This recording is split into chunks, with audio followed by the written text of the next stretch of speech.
학년 들어갈 텐데 한 학년씩 잘 준비하고 계시죠? 고개를 푹 숙이는데 주무기는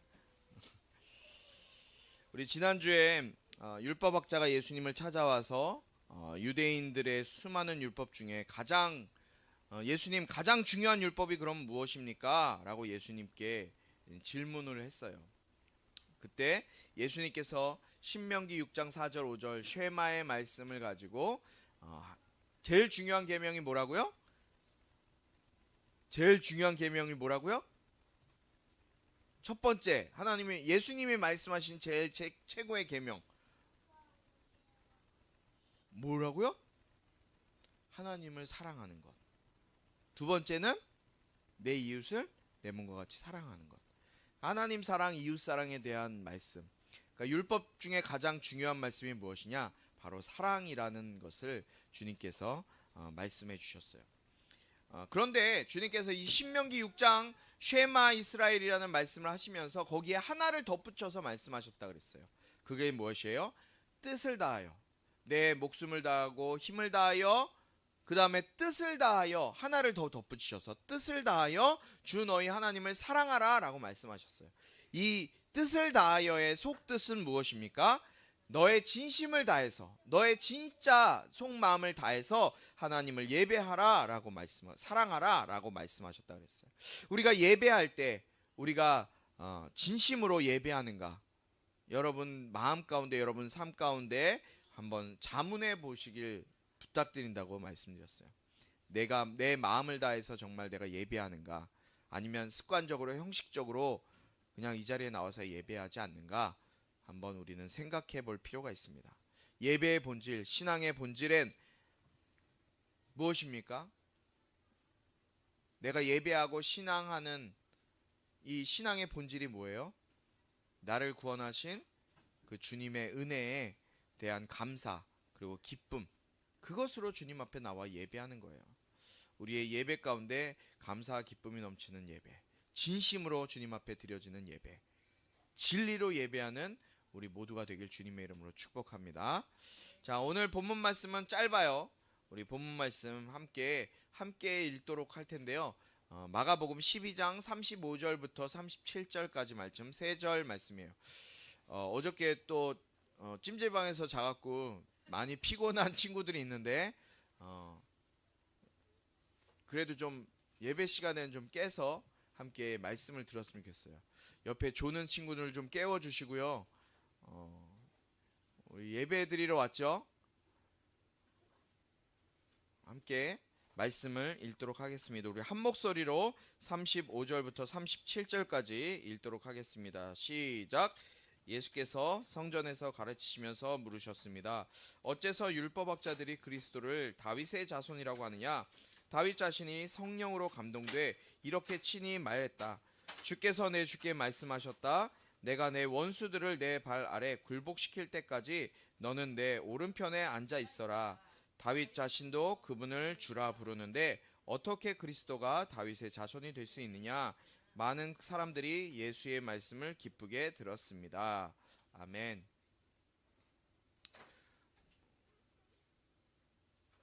말씀 들을 준비 됐어요? 예수님께서 성전에서 많은 사람들을 가르치고 계셨어요. 예수님이 계시는 곳에는 항상 사람들이 몰려들었어요. 그런데 놀랍게도 성전에서 말씀을 가르치고 있었어요.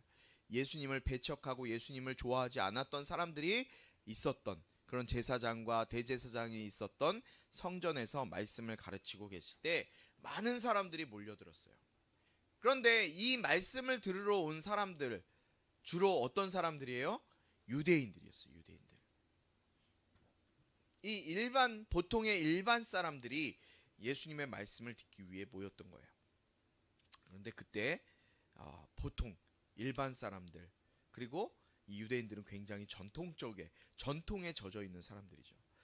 전통적으로 전통에 젖어 있는 이 사람들이 의심하지 않고 믿고 있었던, 자신들이 계속해서 믿고 있었던, 그리고 또 알고 있었던 말씀에 대해 예수님께서 문제를 제기하시면서 질문하세요. 그 질문이 뭐예요? 35절의 말씀이에요. 어째서 율법학자들이 그리스도를 다윗의 자손이라고 이야기하냐라고 물어보시는 거예요. 여러분, 이 질문 들어본 적 있어요? 어째서 율법학자들이, 서기관들이 그리스도를 다윗의 자손이라고 하느냐라고 예수님이 사람들한테 질문하는 거예요. 예수님의 이 질문의 요지가 뭐예요? 그러면 결국 그리스도가 다윗의 자손이 아니라는 뉘앙스잖아요. 그렇죠? 율법학자들이 왜 율법학자들이 그리스도를 다윗의 자손이라고 하냐라는 질문은 얼핏 들으면 그리스도는 다윗의 자손이 아니다라는 의미로 들려요. 근데 이게 사실이에요, 거짓이에요? 여러분, 그리스도는 다윗의 자손이에요, 아니에요? 자손이에요? 맞아요? 확실해요? 아니에요? 그리스도는 다윗의 자손이 아니에요? 헷갈려요? 헷갈려요. 헷갈릴 수 있어요. 자, 그런데 이 내용은 그냥 일반 상식으로 유대인들이 머릿속에 알고 있는 내용이에요. 그리스도는 다윗의 자손으로 오신다. 즉 다른 말로 하면 메시아, 구원자는 다윗의 자손, 다윗의 계통을 따라서 다윗의 후손으로 오실 거라는 것이에요. 그런데 예수님이 이것을 가지고 지금 그것을 믿고 있는 사람들한테 질문을 하고 계신 거예요. 여러분, 여기서 예수님이 말씀하신 그리스도는 헬라어거든요. 헬라어. 그리스도의 뜻이 뭐예요? 아는 사람. 그리스도 맨날 듣는데 예수 그리스도로 맨날 듣잖아요. 그러니까 그리스도의 뜻이 뭐예요? 기름 부음 받은 자. 그러니까 그 기름 부음 받은 자는 결국 누구예요? 메시아라는 뜻이에요. 메시아. 히브리어로 그리스도는 메시아라는 뜻이에요. 메시아는 무슨 뜻이냐? 그럼 이 그리스도와 메시아는 뜻이 결국 같은 뜻이에요. 이 두 개의 뜻은 바로 구원자라는 뜻이에요. 우리를 죄에서 구원해 줄 구원자가 누구냐고요? 누구라고요? 예수라는 분이 우리를 구원해 줄 그 구원자, 그리스도시고 메시아이시다라는 사실이에요. 그런데 예수님이 이 문제를 가지고 질문하시는 거예요. 그리스도와 메시아는 같은 뜻이라는 거예요. 이해됐어요? 그리스도와 메시아가 다른 뜻이다, 같은 뜻이다? 같은 뜻인데 그 뜻은 뭐예요? 구원해 주실 분, 우리를 죄에서 구원해 주실 분이 바로 그리스도, 메시아라는 뜻이에요. 그런데 이 메시아, 그리스도, 우리를 구원해 줄 구원자가 어디서부터 올 분인가? 어디서부터 오는 분이에요? 다윗의 자손으로 오는 분이에요? 아니에요? 다윗의 자손으로부터 온다고 구약성경의 예언을 통해 약속된 말씀이에요. 그래서 이스라엘 사람들, 이스라엘 모든 백성들은 자신들이 기다리고 있는 그 메시아는 다윗의 후손으로 오실 것이다라는 것이 당연한 믿음으로 갖고 있었던 거예요. 당연한 일이었어요. 그리고 구약성경에서 이 메시아 오심에 대한 예언의 말씀이 계속해서 기록되어 있어요. 제일 많이 나온 게 바로 이사야서의 말씀이에요. 이사야서 9장 2절부터 11절까지 이 예수님의 그 메시아 다시 오실 것, 메시아가 이 땅에 오실 것에 대한 예언의 말씀이 기록되어 있고요. 11장에서도 기록되어 있고요. 또 예레미야 2장에서도 기록되어 있고요. 호세아 3장 5절에도 기록되어 있고, 또 아모스 선지자의 책에서도 이 메시아가 다윗의 자손으로, 다윗의 후손으로 오실 것이다 라는 말씀이 기록되어 있어요. 그렇기 때문에 구약에 이스라엘 백성들이 믿고 있었던 그 구약 말씀에 메시아는, 우리를 구원해 줄 구원자 메시아는 다윗의 후손으로 오실 것이라는 것이 당연한 이치였어요. 그런데 예수님이 오히려 그걸 믿고 있는 사람들한테 이렇게 질문하는 거예요. 왜 율법학자들이, 서기관들이 메시아 그리스도를 다윗의 자손이라고 이야기하냐? 라고 질문을 던지고 있는 거예요. 분명히 하나님께서는 이 메시아 구원자를 다윗의 자손으로부터 오게 하실 것이고, 그 다윗의 자손으로 오신 그 예수 그리스도 메시아의 그 왕권을 영원토록, 왕위를 영원토록 지키실 것이다라고 약속하셨어요. 메시아가 올 것인데 그 메시아는 다윗의 자손으로 올 것이다. 그런데 예수님은 마치 메시아가 이 다윗의 자손으로 오지 않을 것처럼 질문을 하시는 거예요. 그러시면서 그때 시편 110편 1절 말씀을 가지고 이제 본인이 한 질문에 대한 대답을 본인 스스로가 하세요. 이 말씀 시편 110편 1절 말씀을 함께 읽도록 하겠습니다. 어떤 말씀인지 한번 잘 보세요. 함께 읽습니다. 시작. 여호와께서 내 주에게 말씀하셨습니다.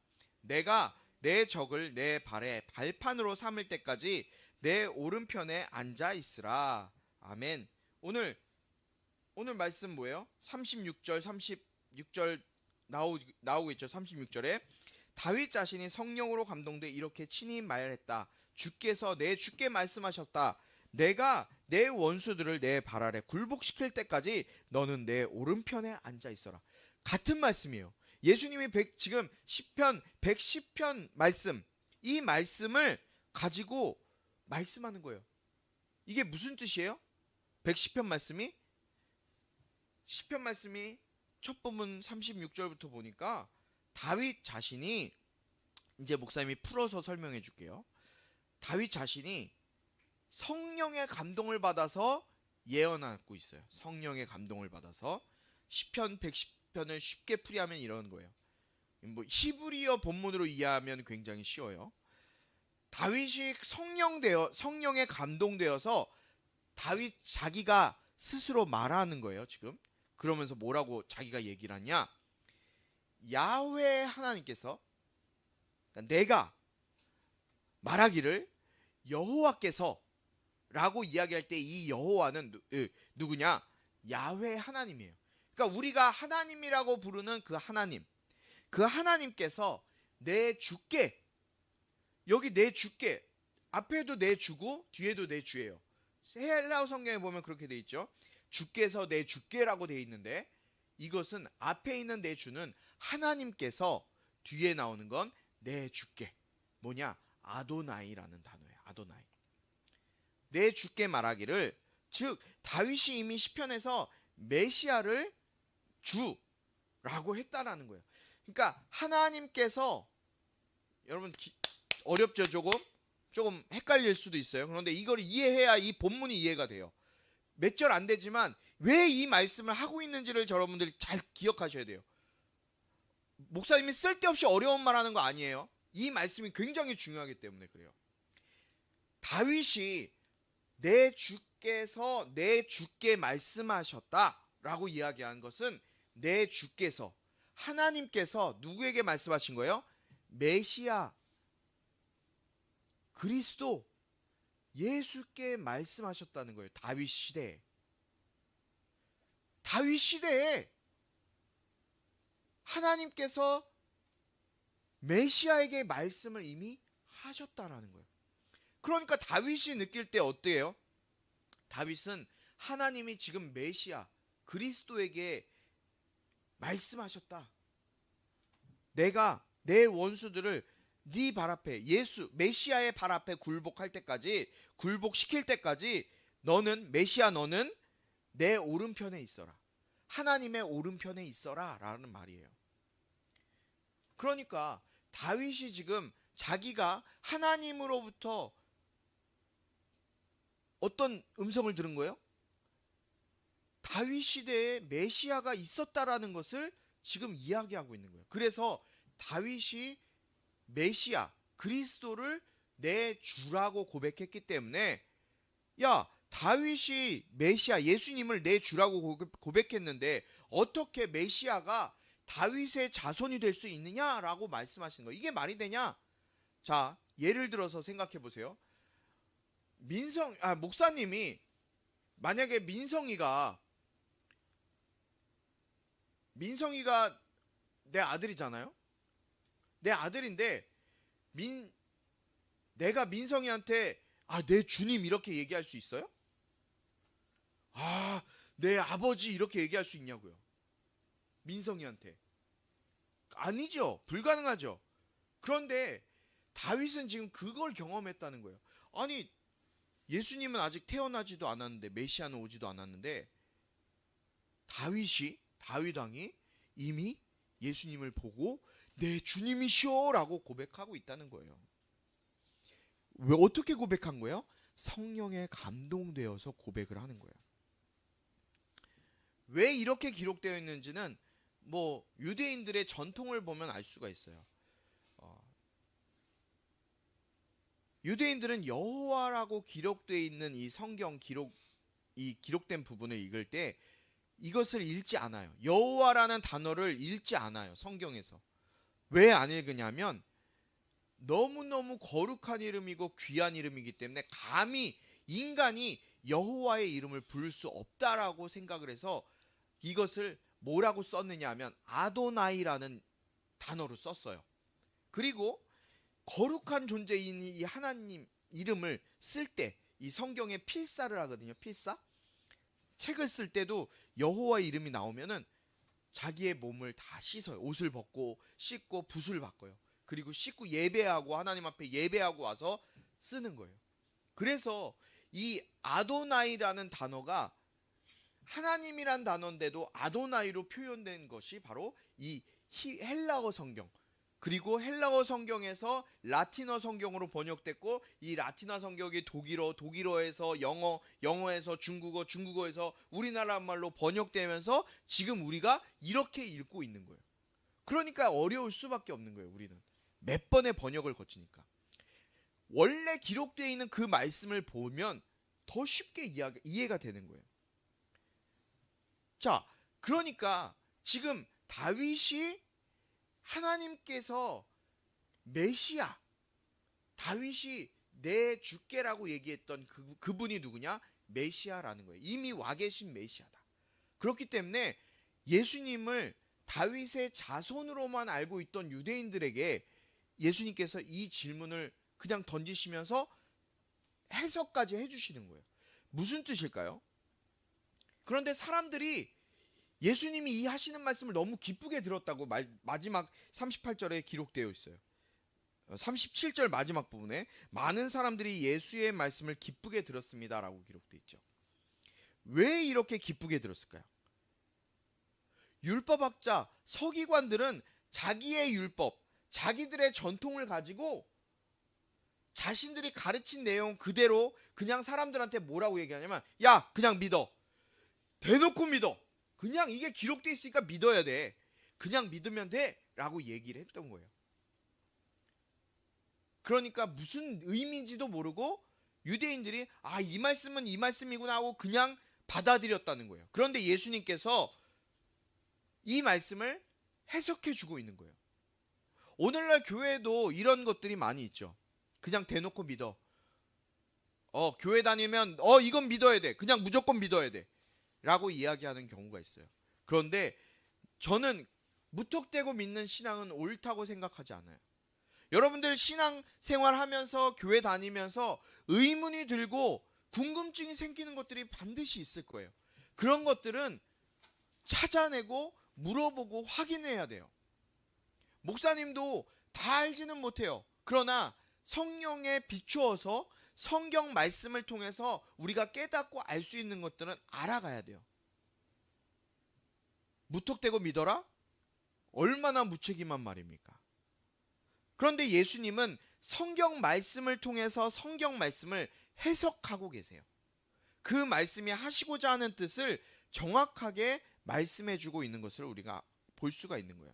목사님도 신학교를 다니면서 성경에 대한 고민을 할 때가 참 많이 있었어요. 그때 어떤 한 교수님이 고민이 있을 때, 궁금할 때 그 궁금증을 많이 가질수록 너한테 도움이 많이 될 거야 라는 말씀을 하셨어요. 여러분들도 마찬가지예요. 성경을 읽을 때 이해가 안 되고 해석이 안 될 때는 목사님에게 물어보시고 인터넷에 한번 찾아봐요. 근데 인터넷도 요새 위험하더라고요. 하도 신천지 이단들이 막 거기다가 인터넷 네이버 지식인에다 막 올리더라고요. 그런 거 보지 마세요. 그냥 먼저는 목사님한테 물어보세요. 내가 아는 게 있으면 여러분들 알려줄 것이고, 모르면은 목사님도 알아서 확인해서 알려줄 테니까, 여러분들 무턱대고 믿는 것이 좋은 게 아니에요. 중요한 것은 성경 말씀의 가운데 우리가 궁금하고 이해가 안 되는 부분을 알고 넘어갈 수가 있어야 된다는 거예요. 왜냐하면 예수님께서 그 일을 해주셨기 때문에. 이스라엘 백성들, 유대인들이 그냥 무턱대고 믿고 있었던 그 말씀, 도대체 이게 무슨 뜻이냐? 목사님 이게 뭐가 중요해요? 라고 말할 수 있지만, 메시아가 다윗의 자손으로 오는 것은 사실이에요. 그러나 왜 예수님께서 이러한 질문을 하셨어요? 왜 질문하셨을까요? 다윗이 메시아를 뭐라고 불렀냐? 나의 주라고 불렀어요. 나의 주. 이것이 중요하다는 거예요. 다윗은 이미 오실 메시아를 나의 주라고 고백했다는 사실이에요.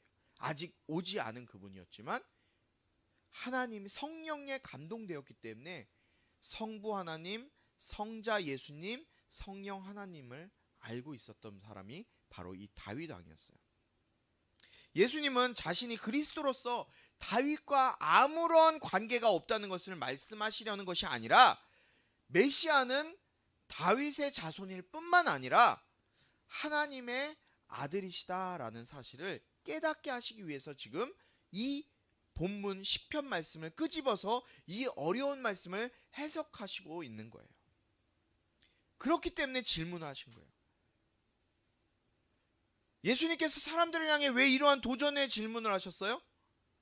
당시 유대인들의 머릿속에는, 그들의 생각 속에는 메시아는 다윗의 자손으로 이 땅에 와서 자신들을 지금 로마의 압제로부터, 로마가 우리를 괴롭게 하고 힘들게 하는데 그 로마의 압제로부터 우리를 해방시켜줄 정치적인 메시아로만 보고 있었고, 알고 있었고, 믿고 있었기 때문에 그냥 세속적인 것을 따라가고 있는 유대인들의 그 정신 상태를 깨부수기 위해서 예수님이 지금 이 말씀을 하고 있는 거예요. 여러분, 예수님 혈통으로는 다윗의 자손이 맞아요. 그러나 그것이 끝인가요? 정치적인 왕, 다윗의 영광, 솔로몬의 영광만을 회복시키는 왕으로 생각하는 사람들만 있었어요. 예수님을 온 우주적인 권세를 가지신 하나님의 아들로서, 하나님의 아들이신 이 왕으로 오셔서 세상의 임금인 사탄의 권세를 멸하시고 우리의 죄의 속박으로부터 해방시키시고 우리 육신의 욕망으로부터 해방시키시고 우리에게 영원한 생명을 주시고 하나님의 자녀가 되게 하시는, 하나님의 자녀를 만드시는 그 하나님의 아들이심에 대해서는 이 유대인들이 아무것도 모르고 있었기 때문에 주님은 그러한 세상적인 것만을 생각하고 세상적인 것만을 생각하는 사람들의 이 고정관념, 자신들이 가지고 있었던 세속적인 가치관을 바꾸시기 위해 이런 도전을 하신 거예요. 예수님은 이러한 일들을 깨닫게 하시기 위해 먼저 메시아가 다윗의 자손이라는 전제를 넘어서서, 혈통으로는, 육신으로는 다윗의 자손이 맞아요. 그러나 그것으로 끝이 아니라, 그게 다가 아니라 그것을 넘어서서 하나님의 아들로서 이 땅에 오신 분이라는 사실을 지금 말씀하고 있는 거예요. 사랑하는 우리 꿈꾸는 교회 성도 여러분, 우리가 교회를 다니면서 교회에서 당연하다고 믿고 있는 교리, 그것이 전부라고 믿고 있지 않아요? 뭐 교리도 잘 사실 모르지만, 교회에 십자가가 달려 있어야만 교회인가요? 어떻게 생각하세요? 교회는 십자가가 여기 딱 중간에 있어야 그게 교회지, 어떻게 이게 교회야? 주일 성수를 꼭 해야지만 성도예요? 여러분, 성경에는 건물로서 교회를 지칭한 적이 단 한 번도 없어요.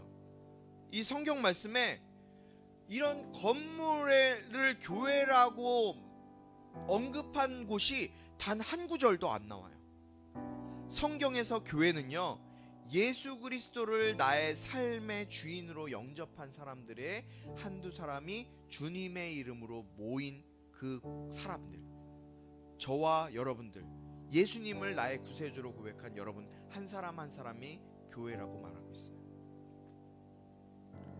성도라면 교회 와서 예배를 드려야지 당연한 거라고 생각해요. 그런데요, 그 예배 드리는 마음, 여러분 이 자리에 나와 있는 마음, 그 마음이 진심을 다해서 예배로 향하지 않고 있다면, 말씀을 향하지 않고 있다면, 말씀을 들음에도 불구하고 말씀에 집중하지 않고 집에 두고 온 어떤 가치 있는 것, 그것에 마음이 쏟아져 있고 그것에 마음을 두고 있다면 과연 그게 하나님을 예배하는 것일까요? 주일 성수하는 것일까요?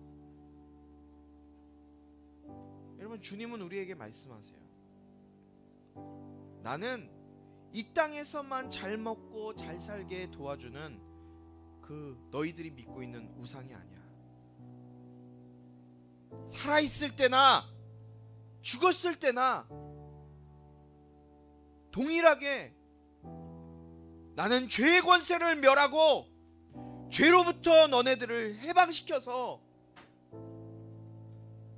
천국의 삶으로 나는 너네들을 이끌고 갈 것이고,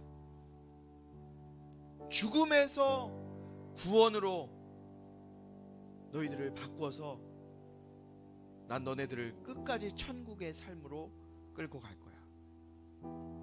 하나님의 자녀로 내가 너네들을 불렀어. 난 너네들을 끝까지 하나님의 자녀로 만들어낼 거야. 그 존재가 바로 우리가 믿는 예수님이세요. 성탄절이 2주 앞으로 다가왔어요. 너무 빠르죠? 근데 구약 성경에는 성탄절이 없어요. 구약 성경에는 크리스마스 단 한 번도 나온 적이 없어요. 그런데 우리는 성탄절을 지켜요. 우리뿐만 아니라 세상의 모든 사람들이 성탄절을 지켜요. 제가 필리핀을 갔더니요, 필리핀은 11월 달부터 11월부터 크리스마스 준비를 하더라고요. 난리예요. 나라가 전체가 크리스마스 성탄절 준비하느라고 난리예요. 완전히 다 축제 분위기예요. 완전히. 우리도 마찬가지예요. 여러분, 크리스마스 성탄절 다 세상 사람들이 들떠 있죠. 그런데 정작 그들이 즐기고 그들이 기대하는 성탄절에는 그 성탄절 파티의 주인공인 예수님이 안 계세요. 예수님이 그들 가운데는 없어요. 예수님은 오늘 우리에게 말씀하고 계세요.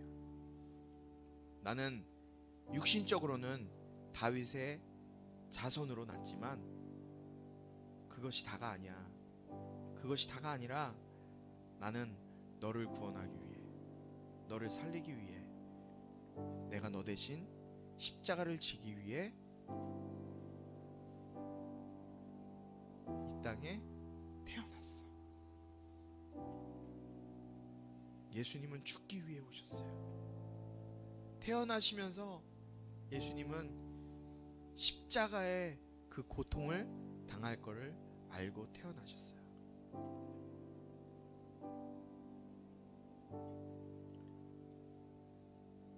너는 나를 지금 너의 마음속에 모셔드리지 않겠니? 내가 너를 위해서 이 땅에 왔는데, 내가 너를 위해서 이 땅에 왔는데 지금 네 마음속에 나를 받아들여 주지 않겠니? 주님이 지금 물으실 수도 있어요. 크리스마스를 즐기기 위한 너의 마음속에 이제 나를 넣어주지 않겠니? 주님이 말씀하실 수 있어요. 여러분, 어떻게 성탄절을 준비하세요? 어떤 마음으로 즐길 것을 찾고 있어요? 성탄절은 그냥 할러데이가 아니에요. 예수님이 여러분들을 살리시기 위해, 구원하시기 위해 자기 자신을 버리러 오신 날이에요. 어떻게 성탄절을 보내시겠습니까? 이 시간 우리 잠깐 눈을 감고 말씀을 기억하면서 기도했으면 좋겠어요. 주님, 성탄절이 다가오고 있어요. 그런데 이 성탄절, 예수님이 나를 위해, 지옥 갈 수밖에 없는 죄인인 나를 위해 십자가 지시기 위해 이 땅에 태어나신 나를, 나는 예수님 없는 성탄절 보낼 수 없어요. 나는 내 마음속에 예수님 모셔드리고, 예수님, 나를 위해 이 땅에 오신 그 예수님을 기뻐할 수 있는 성탄절 보낼 수 있도록 내 삶을 지켜주시고 성탄절을 맞이하게 도와주세요. 우리 나의 마음을 주님 앞에 내려놓으면서 작게 기도하셔도 좋고요, 크게 기도하셔도 좋고요, 여러분은 각자의 기도 제목으로 함께 나아가도록 하겠습니다. 하나님 아버지, 감사합니다. 이제 2주 있으면 예수님이 이 땅에 오신 성탄절을 우리가 맞게 됩니다. 육신으로는 다윗의 자손으로 오셨지만 그 다윗의 자손으로 오신 것이 끝이 아니라 하나님의 아들로서 죄의 모든 권세를 해결하시고 무너뜨리시고 우리를 죄에서 구원하시기 위해, 지옥 갈 수밖에 없는 죄인인 나를 구원하시기 위해 이 땅에 태어나신 그 주님을 진정으로 기뻐할 수 있는 이번 성탄절이 될 수 있도록 인도하여 주시옵소서. 세상 사람들이 즐기고 마시고 마음껏 노는 그냥 할러데이고 그치는 것이 아니라 내 안에 예수 그리스도, 나를 구원하시기 위해 이 땅에 오신 그 예수 그리스도를 진심으로 감사하고 기뻐하며 맞이하는, 나의 주님으로, 나의 왕으로 맞이하는 이번 성탄절이 될 수 있도록 인도하여 주시옵소서. 주님을 기다립니다. 주님을 기대합니다. 주님, 이 성탄절 가운데 역사하여 주시옵소서. 하나님 아버지, 감사합니다. 예수님이 나를 살리시기 위해 이 땅에 오셨는데 우리는 그 나를 살리시기 위해 오신 예수님을 생각하지도 않고 마음에 두지도 않았습니다. 그러나 이번 성탄절 주인공 없는 생일잔치 되지 않게 하시고 성탄절의 주인이신 예수님을 모셔드리고 나를 위해 십자가 지시기 위해 오신 그 예수님께 기뻐하며 감사하며 정말 마음을 다해, 내 목숨을 다해, 내 힘을 다해 주님을 축하할 수 있는, 감사할 수 있는 이번 성탄절이 될 수 있도록 인도하여 주시옵소서. 형식적인 신앙생활 벗어버리게 하시고 주님을 진심으로 경험하고 주님을 알아가는 우리의 삶이 될 수 있도록 인도하여 주시옵소서. 오늘 빈손으로 나오지 아니하고 주님 앞에 귀한 예물 정성스럽게 준비한 손길들이 있습니다. 아버지 하나님, 그들의 헌신과 그들의 손길 주님께서 기억해 주시고 하늘의 별과 같이 빛나게 하시며 이 드려진 예물이 영혼 살리고 영혼 구원하는데 귀하게 쓰임받는 예물 될 수 있도록 인도하여 주시옵소서. 예수 그리스도의 은혜와 하나님 아버지의 극진하신 사랑과 성령의 감화 감동 치유 회복 세워주심의 은혜가 이 시간 나를 구원하시기 위해 이 땅에 하나님의 아들로 오신 그 예수 그리스도를 믿는 믿음으로 성탄절을 맞이하기로 작정하는 우리 모든 성도들 가운데, 온라인으로 예배하는 성도들 가운데 지금부터 영원토록 함께하시옵소서.